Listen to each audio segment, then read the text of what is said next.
I never imagined my life would spiral out of control in such a spectacular way. One moment, I was a loyal wife, a dedicated partner to my husband, living what seemed to be a picture-perfect life. The next, I was caught in the middle of a scandal so explosive it would shatter everything I held dear. It all started innocently enough. At least that's what I told myself. My boss, David, was charismatic, powerful, and knew how to make people feel seen. Working under him had been both a privilege and a challenge. He demanded excellence, but he also recognized talent when he saw it.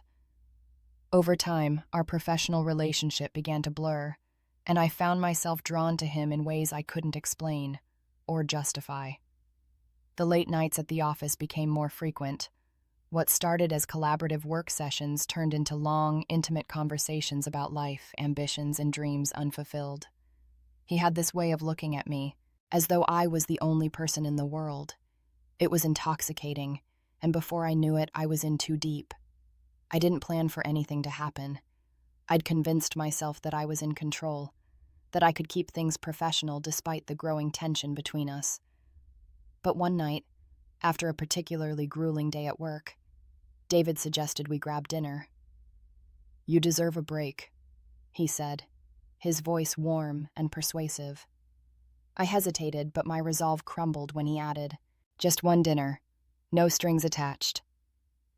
The restaurant was intimate, with dim lighting and soft music that made it easy to forget the boundaries we were crossing.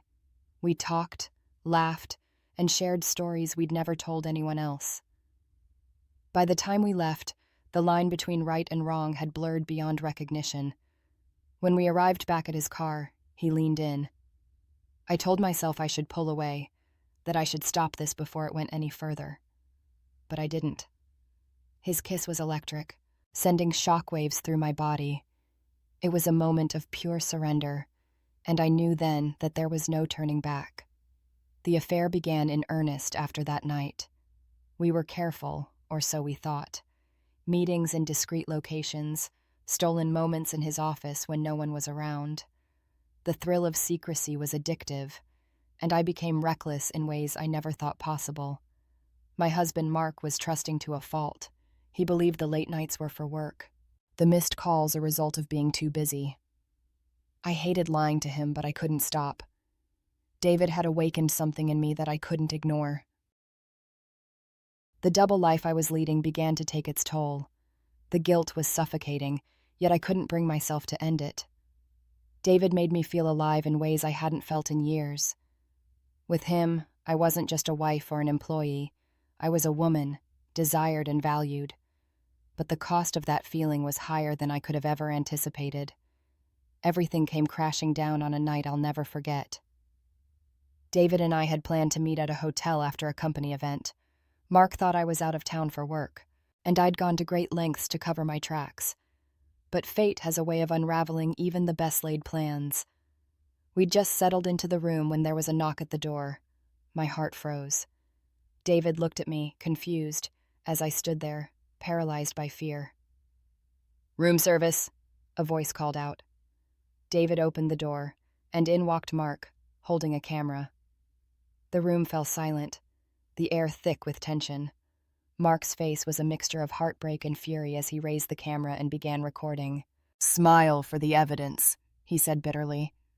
I tried to speak, to explain, but no words came out. David stood there, his confidence shattered, as Mark captured every humiliating detail. When he was satisfied, he turned to me, his voice trembling.